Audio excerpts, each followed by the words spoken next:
New polling shows 79% of Democrats support term limits. Hi, I'm Philip Blumel. Welcome to No Uncertain Terms, the official podcast of the term limits movement. This is episode 268, published on August 11th, 2025.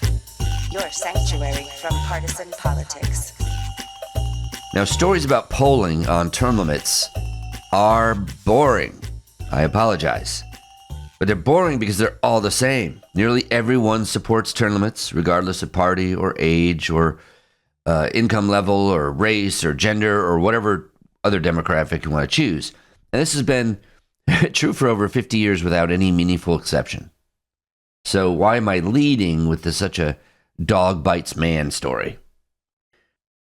Well, the reason is I had a conversation the other day, and it inspired me to try to dispel this misconception that term limits are somehow a right-wing or Republican project. Now, this misconception stems from, I think, a couple different sources, but first and foremost, it was congressional term limits that was the most popular item in the Republican Party's contract with America back in 1994 that led to the Republicans retaking the House for the first time in 40 years. Major event. Term limits are at the center of it. And that hurt. If you're a Democrat, that hurt, no doubt. Now, please remember, the full story, the Republicans did not deliver. They rode this popular issue into power and then lost interest once they won. The whole episode just emphasized that the people, Democrats, Republicans, and independents, support term limits. And the politicians, Democrats, Republicans, and independents generally do not, at least with not little push from the people. But back then and now, a majority of registered Democrats in this country support term limits. Big majority. The new polling, 2025, suggests 79% of Democrats do so.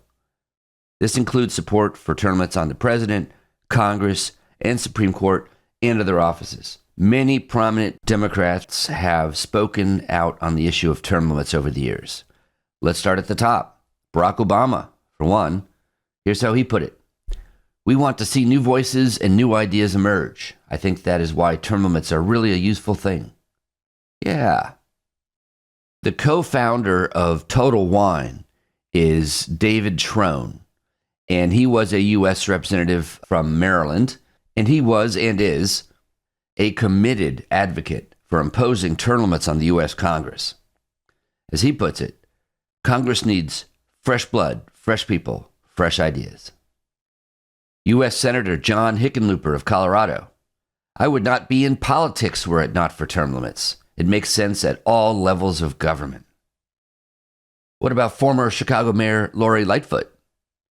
She says, Chicago is the largest city in the country without mayoral term limits, which has led to entrenched leaders, a lack of new ideas and creative thinking, and city government that works for a few, not the many. Another activist on this issue is the current U.S. Rep. Jared Golden in Maine. Golden is a co-sponsor of U.S. House Joint Resolution 12, the one calling for congressional term limits of a maximum of 12 years in the Senate and 6 years in the House. I could go on and on. Naturally at U.S. term limits, we collect these. Andrew Yang, when he was running for president, he made a lot of noise on the campaign trail about term limits. Here's a great quote.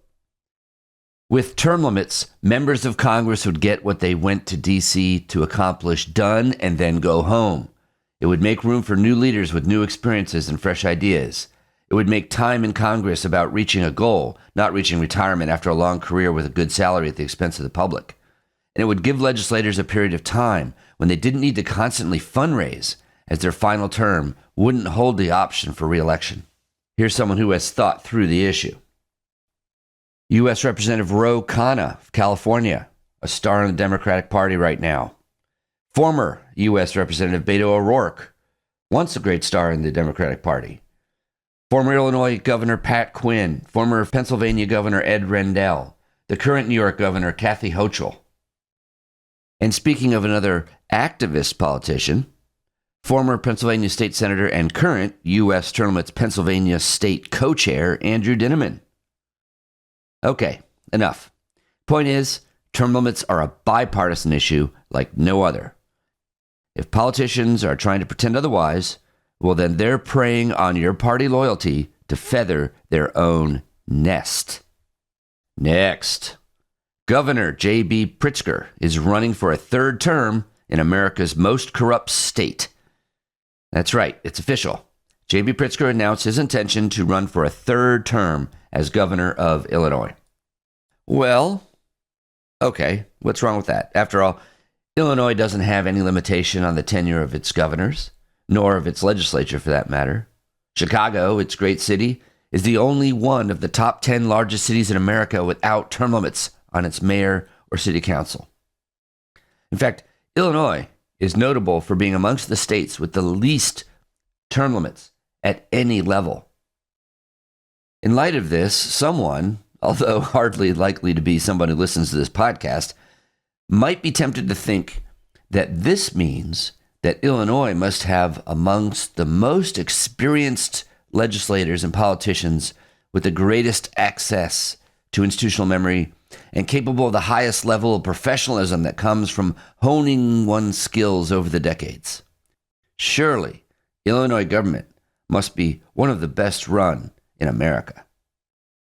But, of course, this is not actually what Illinois politics are known for. As a matter of fact, Illinois is known for fiscal mismanagement. The state has the lowest rated bonds of any state due to its chronic budget deficits, high debt, and massive unfunded pension liabilities. More than that, Illinois politics is associated with a culture of corruption. Let's hear the Illinois Policy Institute, a Chicago-based think tank, tell the tale. Illinois corruption is infamous.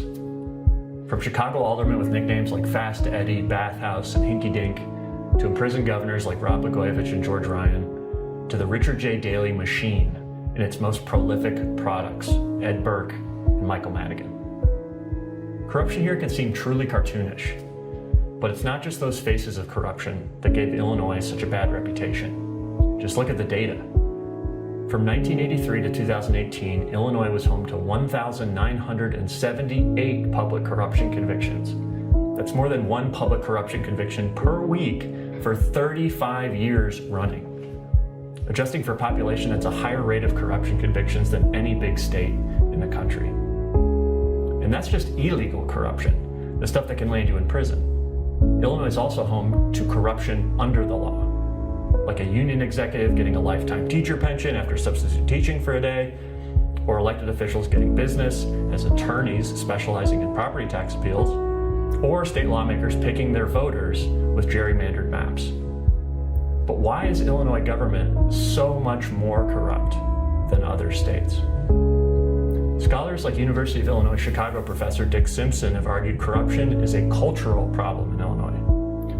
Rather than a culture of public service and integrity, Chicago and Illinois politicians from both parties see public office as a means for their own private gain. That culture is real, and it comes from two sources: leadership and systems. First, the leadership. Late Chicago Mayor Richard J. Daley created what many people consider the most well-oiled political machine in American history. You vote for me, I give you a taxpayer-funded patronage job, you get others to vote for me, and so on and so on. Michael Madigan, a Daley protege, was brought up in that same patronage system. And he brought that culture to Springfield over his 34-year reign as Speaker of the House, the longest anyone has ever held that role in any state house in the history of the United States. The problem is, even though Daley and Madigan don't hold office anymore, many of the same systems they built or refused to fix are still in place today. Take the watchdog responsible for investigating state lawmakers in Illinois. That office is called the Legislative Inspector General. Former Legislative Inspector General Carol Pope herself described the office as a powerless paper tiger. That's because in order to publish any findings or issue subpoenas while investigating state lawmakers, the Inspector General has to get permission from a panel called the Legislative Ethics Commission, which is made up of state lawmakers. In other words, the fox is guarding the hen house. Here's another example. Right now, state lawmakers can vote on a bill on the last day of their term in Springfield, and then get a job as a lobbyist the next day. In fact, in 5 of the last 6 Illinois General Assemblies, someone has gone from lawmaker to lobbyist in less than a year. In most states, that's not allowed to happen. Too often, Illinois' massive corruption problem leads to apathy from Illinois voters. We accept it for what it is, we throw up our hands, and think nothing can ever be done to change the system. That's wrong, and it's part of why this culture continues. No, it's not right. So when I asked what's wrong with that, the answer is this. In 37 states, J.B. Pritzker would not be eligible to run for a third term as governor. His doing so is a reminder that Illinois does not have the same safeguards in place to protect citizens as most other states. And it shows. Next, there has been a flurry of recognition on social media that 12 states have officially called for the term limits convention. Here's an example by internet pundit Kagan Dunlap that tells the story quite well. Term limits have officially made their way back into headlines. There's recent reports that are coming out indicating that 12 U.S. states, including Florida, Alabama, Indiana, Louisiana, Missouri, North Carolina, Oklahoma, South Carolina, South Dakota, Tennessee, West Virginia, and Wisconsin, have all passed resolutions calling for an Article 5 convention to propose a constitutional amendment imposing term limits on members of Congress. Now, under Article 5 of the U.S. Constitution, a constitutional amendment can be proposed either by Congress or by a convention called by 2/3 of the state legislatures, or 34 states. Now, this means that if 22 more states got on board with this, then there's a good possibility they could propose a constitutional amendment for term limits for Congress. Good news indeed.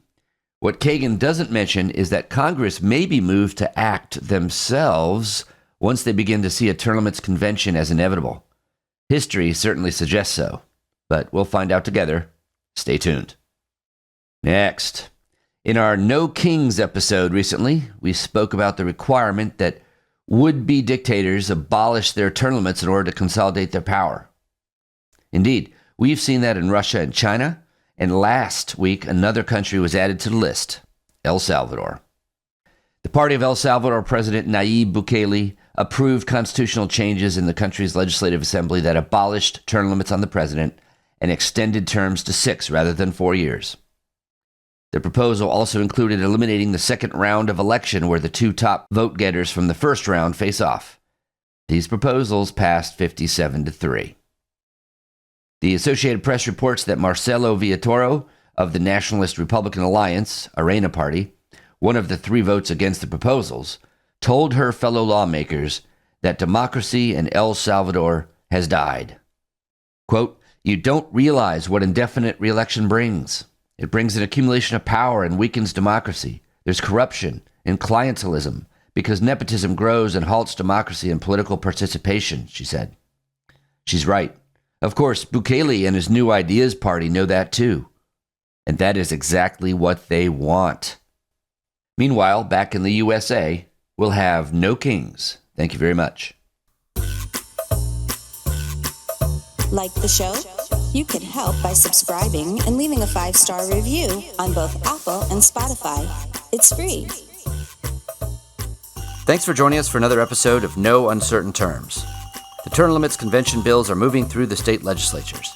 This could be a breakthrough year for the term limits movement. To check on the status of the term limits convention resolution in your state, go to termlimits.com/takeaction.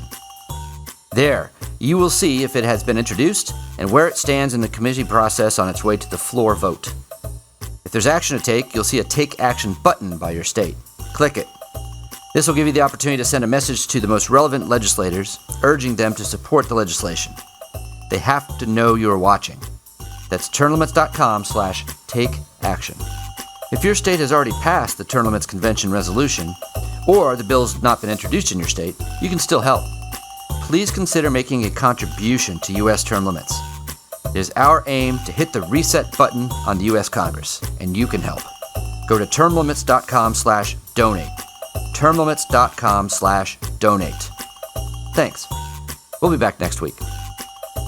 Find us on most social media at US Term Limits. Like us on Facebook, Twitter, YouTube, Instagram, and now LinkedIn.